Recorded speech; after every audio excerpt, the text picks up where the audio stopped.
കുറേ എവിഡൻസ് ഞങ്ങളുടെ കയ്യിലും ഉണ്ടായിരുന്നു. അപ്പോൾ അതൊക്കെ പോലീസിന് സബ്മിറ്റ് ചെയ്തിട്ടുണ്ടായിരുന്നു. അതേപോലെ തന്നെ പോലീസിന്റെ ഭാഗത്തുനിന്ന് മാക്സിമം തെളിവുകൾ ശേഖരിച്ചിട്ടുണ്ട്. അത് തന്നെയാണ് ഈ കേസ് ഇത്രയും നല്ലൊരു വിധി നമുക്ക് കിട്ടിയത്. അപ്പം പോലീസ് അന്വേഷണ ടീമിന്റെ ഭാഗത്തുനിന്ന് ഭയങ്കര ഒരു സപ്പോർട്ടായിരുന്നു നമുക്ക് കിട്ടിയത് തുടക്കം മുതൽ. അപ്പോൾ അവർക്ക് പറ്റുന്ന പരമാവധി തെളിവുകൾ അവർ ശേഖരിച്ചു. അപ്പോൾ അതുകൊണ്ട് തന്നെയാണ് ഈ ഒരു വിധി നമുക്കിപ്പോൾ ഒരു നല്ലൊരു രീതിയിൽ കിട്ടിയത്. പ്രധാനമായിട്ട് പറഞ്ഞൊരു കാര്യം ഈ പ്രായത്തിന്റെ ആനുകൂല്യം ഭീഷണിക്ക് കൊടുക്കണം. അപ്പൊ അതൊക്കെ പൂർണ്ണമായി കോടതി തള്ളിക്കളഞ്ഞു. അത് ഞാൻ ഇന്ന് രാവിലെയും പറഞ്ഞായിരുന്നു. അപ്പോൾ അത് എനിക്ക് ഒട്ടും അക്സെപ്റ്റ് ചെയ്യാൻ പറ്റിയില്ലായിരുന്നു. ആ ഒരു വാദം പ്രതിഭാഗം വക്കീൽ പറഞ്ഞപ്പോഴത്തേക്കും അതുപോലെ തന്നെയായിരുന്നു ജഡ്ജ്മെന്റിലും സെയിം തന്നെയായിരുന്നു. അപ്പോൾ അത് ഒരുപാട് സന്തോഷം തോന്നി ആ ഒരു ഇത് സ്പെസിഫൈ ചെയ്ത് പറഞ്ഞപ്പോൾ. ഈ കേസ് തുടങ്ങിയ സമയത്ത് ഇവിടെ വരെ എത്തിക്കാൻ പറ്റുമെന്ന് പ്രതീക്ഷിക്കുന്നു. ഇത് ഏതറ്റം വരെ പോയാലും നമ്മൾ എല്ലാവരും അതിന്റെ പുറകെ തന്നെ ഉണ്ടായിരുന്നു. അപ്പോൾ എവിടെ പോയാലും പോകുമെന്ന് ഉറച്ച തീരുമാനം ഉണ്ടായിരുന്നു. അത് തന്നെയാണ് എനിക്ക് പറയാനുള്ളത്. പാറശാല പോലീസിന്റെ ഭാഗത്തു നിന്നും ആദ്യം ഉണ്ടായ ഗുരുതര വീഴ്ചയുണ്ട്. അതിന് പക്ഷേ മുതിർന്ന ഉദ്യോഗസ്ഥർ ക്രൈംബ്രാഞ്ച് പ്രായശ്ചിത്തം ചെയ്തു എന്ന് തോന്നുന്നില്ല. പാറശാല പോലീസിന്റെ ഭാഗത്തു നിന്ന് തുടക്കത്തിലൊരു പ്രശ്നം ഉണ്ടായി എന്നുള്ളത് സത്യമാണ്. പക്ഷെ അതിനുശേഷം ക്രൈംബ്രാഞ്ചിലോട്ട് കേസ് മാറി അവിടെ നിന്ന് ഭയങ്കര സപ്പോർട്ടായിരുന്നു. അത് കൂടാതെ പിന്നെ പാറശാല പോലീസിന്റെ ഭാഗത്തുനിന്ന് നമുക്ക് ഭയങ്കര സപ്പോർട്ടായിരുന്നു ഉണ്ടായിരുന്നു. CI സജി സാറിന്റെ നേതൃത്വത്തിലായിരുന്നു ബാക്കി അന്വേഷണ കാര്യങ്ങളൊക്കെ ഉണ്ടായിരുന്നു. അപ്പോൾ സാറിന്റെ ഭാഗത്തു നിന്നൊക്കെ നല്ല സപ്പോർട്ട് ഉണ്ടായിരുന്നു. ഈ കുറ്റസമ്മതം നടത്തിയ ശേഷവും പിന്നീട് അങ്ങോട്ടുള്ള നാളുകളിൽ തെളിവെടുപ്പിന് വരുമ്പോൾ പോലും നിങ്ങളുടെ അഞ്ചിനെ കൊന്നുകളഞ്ഞ ഒരാളായിരുന്നു. പക്ഷെ എന്നിട്ടും നിങ്ങളെ വീണ്ടും പരിഹസിക്കുന്നത് പോലെയായിരുന്നു അവരുടെ പ്രതികരണങ്ങളെല്ലാം. ചിരിച്ച് കളിച്ച് വളരെ സന്തോഷമായിരുന്നു. പിടിക്കപ്പെട്ട് കുറ്റവാളിയായി കോടതി കണ്ടെത്തില്ല എന്നൊരു ഉറപ്പുണ്ടായിരുന്നു, ശിക്ഷിക്കപ്പെട്ടില്ലെന്ന് ഉറപ്പുണ്ടായിരുന്നു അല്ലേ? മേ ബി അങ്ങനെ ആയിരിക്കാം. അല്ലെങ്കിൽ ഒരു ആറ്റിറ്റ്യൂഡ്, ഒരു ബോൺ ക്രിമിനലിന്റെ ഒരു ആറ്റിറ്റ്യൂഡായിരുന്നു എനിക്ക് തോന്നിയത് അവളെ പലപ്പോഴും കാണുമ്പോൾ. അപ്പോൾ കോടതിയിലായാലും വിചാരണ ടൈമിലായാലും എല്ലാ ദിവസവും ഞങ്ങൾ പോകുമ്പോഴത്തേക്കും അവിടെ ഉണ്ട്. അപ്പോഴും ഈ ഒരു സെയിം ആറ്റിറ്റ്യൂഡ് തന്നെയാണ് അവിടെയും കാണിച്ചുകൊണ്ടിരുന്നത്. അപ്പോൾ അങ്ങനെയാണ്. എനിക്കറിയില്ല എന്താണ് പറഞ്ഞൊരു കാര്യമുണ്ട്. ഈ ആശുപത്രി കിടക്കുന്ന സമയത്ത് വിളിച്ച് സംസാരിച്ചിരുന്നു ഭീഷണി. അപ്പൊ അതെല്ലാം കോടതി ജഡ്ജ്മെന്റ് കൃത്യമായിട്ട് പറയുന്നുണ്ട്. അത് തുറന്നു പറഞ്ഞായിരുന്നെങ്കിൽ രക്ഷിക്കാമായിരുന്നല്ലേ? പക്ഷെ അത് അങ്ങനെ പറ്റത്തില്ല. കാരണം അങ്ങനെയുള്ളൊരു പോയിസണാണ് അവൾ കൊടുത്തേക്കണം എന്ന് ജഡ്ജ്മെന്റിൽ ഉണ്ടായിരുന്നു. 100% മരണനിരക്കുള്ള ഒരു പോയിസണാണിത്. അപ്പോൾ അത് പോയി കഴിഞ്ഞാൽ, ഉള്ളിലോട്ട് പോയി കഴിഞ്ഞാൽ മരണം കൺഫേംഡ് ആണ്. സോ അതുകൊണ്ട് അത് കൃത്യമായിട്ടും ഗൂഗിൾ സെർച്ചൊക്കെ ചെയ്ത് തിരഞ്ഞെടുത്തൊരു പോയിസണാണ്.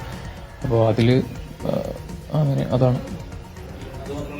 ഇപ്പോ അന്ന് ഈ ജ്യൂസ് കൊടുക്കുന്ന സമയത്ത് ഷാരോൺ എടുത്ത ഒരു വീഡിയോ ഈ കേസ് ഭയങ്കര നിർണായകമായെന്ന് കോടതി പറഞ്ഞിരുന്നു. കാരണം എനിക്ക് ക്രിമിനൽ പശ്ചാത്തലം ഇല്ല എന്നതായിരുന്നു പ്രധാനമായും ഭീഷണിയുടെ വാദം. പക്ഷേ നേരത്തെയും വധശ്രമം നടന്നു എന്ന് കോടതി തന്നെ പറയുന്നു. അതെ, അത് നല്ലൊരു തെളിവായിരുന്നു. കാരണം അത് ജ്യൂസ് 2 ബോട്ടിലുണ്ടായിരുന്നു. ഒരു ബോട്ടിൽ കളർ ചേഞ്ചും ഉണ്ടായിരുന്നു. അത് നമുക്ക് നോക്കിയാൽ തന്നെ അറിയാൻ പറ്റും. എന്നിട്ട് ചലഞ്ച് എന്നുള്ള ഒരു പേരിൽ അനിയന് കൊടുക്കുകയായിരുന്നു. അപ്പൊ അനിയൻ അപ്പൊ തന്നെ തുപ്പിക്കളഞ്ഞു എന്നാ പറഞ്ഞു. അപ്പൊ പറഞ്ഞത് എക്സ്പയർ ആയതുകൊണ്ടായിരിക്കാം എന്ന് പറഞ്ഞിട്ട് അത് മാറ്റിവിട്ടു. അപ്പോ അത് നല്ലൊരു തെളിവായിട്ട് വന്നിട്ടുണ്ട്. ഈ കൊലപാതകത്തിന് മുമ്പും അതിനുശേഷവുമുള്ള ഗ്രീഷ്മയുടെ സ്വഭാവങ്ങളടക്കം കോടതി പറയുന്നുണ്ടായിരുന്നു. ഈ ഗ്രീഷ്മ നേരത്തെയും ഗ്രീഷ്മയ്ക്ക് ഈ വിവാഹം ഉറപ്പിച്ച ശേഷം നിശ്ചയിച്ച പലരുമായി ബന്ധമുണ്ടായിരുന്നു. ഷാരോണിനോട് സംസാരിക്കുന്നതിനൊപ്പം തന്നെ മറ്റുള്ളവരോടും സംസാരിക്കുമായിരുന്നു. അപ്പൊ അതൊന്നും ഷാരോൺ തിരിച്ചറിഞ്ഞില്ല. ഷാരോൺ അത്രത്തോളം ഗ്രീഷ്മയെ വിശ്വസിച്ചു എന്നല്ലേ കോടതി പറഞ്ഞു? അതെ, ഷാരോൺ വിശ്വസിപ്പിച്ചിരുന്നു എന്നതാണ് സത്യം. അപ്പോ അവർക്ക് വേറെ റിലേഷൻ ഉണ്ടായിരുന്നു. പിന്നീട് ഇതിനുശേഷം അന്വേഷിച്ചപ്പം അങ്ങനെ ഒരുപാട് കാര്യങ്ങൾ അറിയാൻ പറ്റി. അവനെ വിശ്വസിപ്പിച്ചതാണ് പറഞ്ഞു, പറ്റിച്ചിരുന്നു. ഗ്രീഷ്മയുടെ അമ്മാവന് 3 വർഷമാണ് ശിക്ഷ.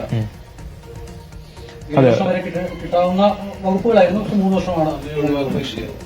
അതെ, കോടതി മേ ബി അതുകൊണ്ടായിരിക്കാം. കോടതിയുടെ തീരുമാനം അന്തിമമാണ്. അപ്പോ അതില് അംഗീകരിക്കണം. അതെ, പൂർണ്ണമായിട്ടും അംഗീകരിക്കുകയാണ്. കാരണം ഞങ്ങളതിൽ ഇപ്പോ തൃപ്തരാണ്. ഞങ്ങൾ പ്രതീക്ഷ പോലെ തന്നെയായിരുന്നു വിധി വന്നത്.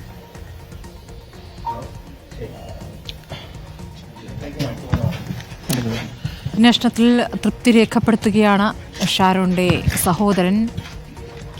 സഹോദരൻ ആയുർവേദ ഡോക്ടറാണ്. അതുകൊണ്ടാണ് ഈ ഒരു ആയുർവേദ കഷായമല്ല കൊടുത്തത് എന്ന വേഗം തിരിച്ചറിഞ്ഞത്. വിധിയിൽ പൂർണ്ണ തൃപ്തിയാണ് എന്നാണ് പറയുന്നത്. ഗ്രീഷ്മയുടെ അമ്മാവന് 3 വർഷം തടവാണ് ശിക്ഷ വിധിച്ചിരിക്കുന്നത്. അതിൽ പരാതിയില്ല എന്ന് തന്നെ ആ കുടുംബം വ്യക്തമാക്കിയിരിക്കുന്നു. അച്ഛനും സഹോദരനും ചേർന്നാണ് ഇപ്പോൾ മാധ്യമങ്ങളെ കണ്ടത്. TV പ്രസാദ് വിവരങ്ങളുമായി. പ്രസാദ്, ഇന്ന് കോടതിയിൽ നിന്നും വിധി വരുമ്പോൾ പ്രധാനപ്പെട്ട ചില പരാമർശങ്ങളും കോടതിയിൽ നിന്ന് വരുന്നുണ്ട്. തെളിവുകൾ കൊണ്ടു നടക്കുകയായിരുന്നു പ്രതി എന്നുള്ളതാണ്. അപ്പോൾ തെളിവുകൾ കൊണ്ടു നടന്ന പ്രതി അത് ഓരോന്നായി നൽകുന്ന രൂപത്തിലേക്ക് എത്തുന്നു. കാരണം സാക്ഷികളില്ലാത്ത കേസാണ്, സാഹചര്യ തെളിവുകളാണ്. അത് കൂട്ടിയോജിപ്പിച്ചുകൊണ്ട് അന്വേഷണം കൃത്യമായി പൂർത്തിയാക്കാൻ അന്വേഷണ സംഘത്തിനും കഴിഞ്ഞിട്ടുണ്ട്. നന്നായി വാദിക്കാൻ പ്രോസിക്യൂഷനും കഴിഞ്ഞിട്ടുണ്ട്. അപ്പോൾ അവരെ അഭിനന്ദിച്ചുകൊണ്ടാണ് കോടതി തുടങ്ങിയിരിക്കുന്നത്. ഇതൊരു അപൂർവങ്ങളിൽ അപൂർവമായ കേസ് എന്ന നിലയ്ക്ക് തന്നെയല്ലേ കോടതി വിലയിരുത്തിയിരിക്കുന്നത് പ്രസാദ്? അതേ സ്മൃതി, അപൂർവത്തിൽ അപൂർവമായ കേസ് എന്ന് തന്നെയാണ് കോടതി അതിനെ വിലയിരുത്തിയത്. മാത്രമല്ല, ഇത്തരം സാഹചര്യങ്ങളിൽ, ഇത്തരം കേസുകളിൽ പ്രോസിക്യൂഷനെയും പോലീസിനെയും അഭിനന്ദിക്കുക എന്നുള്ളതും അപൂർവമാണ്. അത് അഭിനന്ദിക്കുക തന്നെ ചെയ്യും. നേരത്തെ സ്മൃതി പറയുന്നത് പോലെ ദൃക്സാക്ഷികൾ, അതായത് നേരിട്ട് ഉള്ള സാക്ഷികൾ ഇല്ലെങ്കിൽ പോലും സാഹചര്യ തെളിവുകളും ഒപ്പം ഡിജിറ്റൽ എവിഡൻസും അത് വളരെ കൃത്യമായി കോർത്തിണക്കി എന്നുള്ളതാണ് ഇതിൽ പോലീസിന്റെയും അതുപോലെ തന്നെ പ്രോസിക്യൂഷന്റെയും നേട്ടം എന്ന് പറയുന്നത്. കൃത്യമായി കോടതിക്ക് മുന്നിൽ അവതരിപ്പിക്കാനും കഴിഞ്ഞു എന്നതാണ്. മാത്രമല്ല, പ്രോസിക്യൂഷന്റെയും പോലീസിന്റെയും ഈ കുറ്റപത്രത്തിൽ നിന്ന് നേരത്തെ നമ്മൾ ദൃശ്യങ്ങളിൽ കാണുന്ന ആ ജ്യൂസ് ചലഞ്ച്, അതായത് പാരാസെറ്റമോൾ കലക്കി കൊടുത്ത് കുടിക്ക് എന്ന് പറയുന്ന ആ ജ്യൂസ് ചലഞ്ച്, അത് പ്രോസിക്യൂഷൻ കേസിന്റെ ഭാഗമല്ലെങ്കിൽ പോലും അതും നേരത്തെ ചെയ്ത ക്രൈമാണ് എന്ന് ആ കോടതിയെ കൊണ്ട് പറയിപ്പിക്കുന്ന രീതിയിലേക്ക് പ്രോസിക്യൂഷനും പോലീസും ആ കേസ് ഫ്രെയിം ചെയ്തു എന്നുള്ളതാണ് ഇതിൽ ഏറ്റവും പ്രധാനപ്പെട്ട കാര്യം. നേരത്തെ സ്മൃതി പറഞ്ഞതുപോലെ ദൃക്സാക്ഷി ഇല്ലെങ്കിൽ പോലും സാഹചര്യ തെളിവും ഒപ്പം ഡിജിറ്റൽ എവിഡൻസും കൃത്യമായി കണക്ട് ചെയ്തു എന്നത് തന്നെയാണ്. ഏറ്റവും ഒടുവിൽ പ്രായത്തിന്റെ ഇളവ് കൊടുക്കേണ്ടതില്ല എന്നത് തന്നെയാണ് കോടതി പറഞ്ഞിരിക്കുന്നത്. മാത്രമല്ല, നേരത്തെയും ക്രൈം ചെയ്തു എന്നുള്ളത് നേരത്തെ നമ്മൾ കണ്ട ജ്യൂസ് ചലഞ്ചുമായി ബന്ധപ്പെടുത്തിക്കൊണ്ടാണ് കോടതി പറയുകയും ചെയ്തത്. എന്തായാലും സമീപകാല കേരളത്തെ പിടിച്ചുകുലുക്കിയ ഒരു കേസ്, ആ കേസിൽ നിർണായകമായ വിധി തന്നെ ഉണ്ടായിരിക്കുന്നു എന്നുള്ളതാണ്. ഞാനിപ്പോൾ നിൽക്കുന്നത് അട്ടക്കുളങ്ങര ജയിലിന് മുന്നിലാണ്, വനിതാ ജയിലിന് മുന്നിലാണ്. അല്പസമയം മുമ്പാണ് ഫോർട്ട് ആശുപത്രിയിലേക്ക് എത്തിച്ചത്. ഫോർട്ട് ആശുപത്രിയുടെ മുന്നിൽ എത്തിക്കുമ്പോൾ കഴിഞ്ഞ ദിവസത്തെ പോലെ പലതവണ നമ്മൾ ഗ്രീഷ്മയുടെ പ്രതികരണം തേടാൻ ശ്രമിച്ചു. പക്ഷേ ഒരക്ഷരം പോലും മിണ്ടാൻ തയ്യാറാവുന്നില്ല ഗ്രീഷ്മ എന്നുള്ളതാണ്. പ്രത്യേകിച്ച് ഒരു മുഖഭാവവും ആ മുഖത്തില്ല എന്നുള്ളത് തന്നെയാണ്. ഒരക്ഷരം പറയുകയും ചെയ്യുന്നില്ല. വളരെ നിസ്സംഗയായി പോലീസിനോടൊപ്പം പോവുകയും തിരിച്ചു പോവുകയും ചെയ്യുന്ന ഗ്രീഷ്മയാണ് നമ്മൾ കണ്ടത്. ഗ്രീഷ്മ ഇതിനകത്തേക്ക് കയറിയിരിക്കുന്നു. ഇനിയിപ്പോൾ മുന്നിലുള്ളത് വധശിക്ഷയാണ് എന്നതാണ്. നേരത്തെ ഗ്രീഷ്മയുടെ താമസിക്കാനെത്തിയത് റിമാൻഡ് തടവുകാരിയായിരുന്നെങ്കിൽ ഇന്നിവിടെ എത്തിയത് വധശിക്ഷയുള്ള കുറ്റവാളിയായിട്ടാണ് ഗ്രീഷ്മ ഇവിടെ എത്തിയത് എന്നതാണ്. നേരത്തെ നമ്മൾ സംസാരിച്ച ഷിമോന്റെ സംസാരം നമ്മൾ കേട്ടു സ്മൃതി. നേരത്തെ ഈ കേസ് ഉള്ള സമയത്ത് നമ്മളെല്ലാവരും റിപ്പോർട്ട് ചെയ്യുന്ന സമയത്തും ഇതിൽ ഷിമോന്റെ ഒരു ബുദ്ധിയാണ് യഥാർത്ഥത്തിൽ ഇത്ര കൃത്യമായി പോലീസ് സംഘത്തിനും ഒരു പിടിവള്ളിയായത് എന്നുള്ളതാണ്. കേസിന്റെ തുടക്കത്തിൽ പാറശാല പോലീസ് പരാതി പോലും എടുക്കാൻ കൂട്ടാക്കിയിരുന്നില്ല എന്നുള്ളതാണ്. പിന്നീട് തെളിവുകളൊന്നൊന്നായി ഷിമോൻ പോലീസിന്റെ മുന്നിൽ ഹാജരാക്കുകയായിരുന്നു. ആയുർവേദ ഡോക്ടറായ ഷിമോണിന് അറിയാമായിരുന്നു ഇങ്ങനെയൊരു കഷായമില്ല എന്ന്.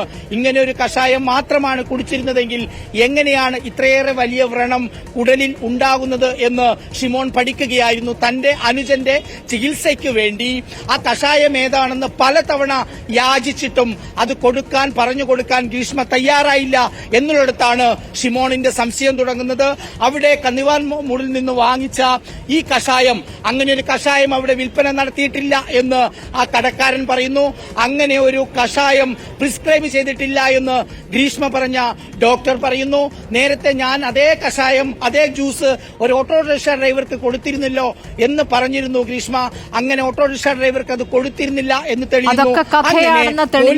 അങ്ങനെ സാഹചര്യ തെളിവുകളെ കോർത്തിണക്കിക്കൊണ്ടാണ് ഈ അന്വേഷണം, വളരെ കൃത്യമായ അന്വേഷണ സംഘം അത് ഒരു നിഗമനത്തിലേക്ക് എത്തിയത് എന്ന